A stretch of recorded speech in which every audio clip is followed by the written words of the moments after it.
We turn now to Atlanta, where the hospital treating America's first Ebola patient is preparing for a second one to arrive. Everyone there hoping for another encouraging image like the one we all saw yesterday.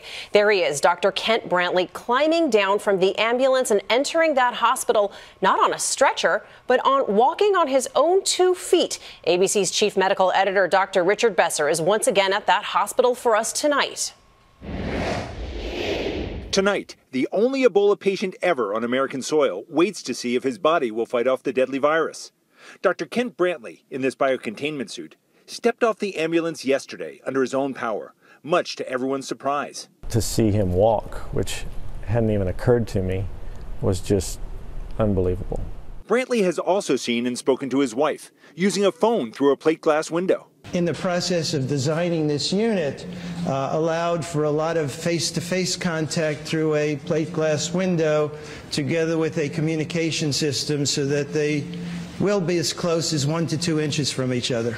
Amber Brantley said she came out grinning ear to ear and is very optimistic about his recovery.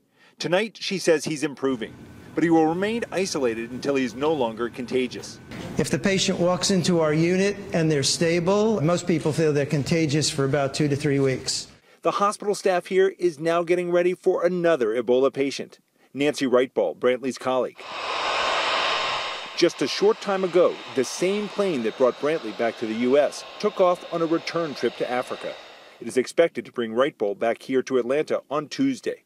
Tonight, we learned Brantley received a dose of experimental anti-serum before leaving Liberia. But the outbreak has led to the question, why aren't there approved drugs to treat or vaccines to prevent this deadly disease? There's been progress, but human trials have barely begun. It would be very helpful, especially to protect healthcare workers, but even in the best case, it's a long way away and it's uncertain. When the evacuation plane arrives in Liberia, doctors will need to quickly determine whether Nancy Wrightball is stable enough for travel. The hope is that, like Kent Brantley, she can make the trip here to Emory. If so, she could arrive as early as Tuesday. Cecilia?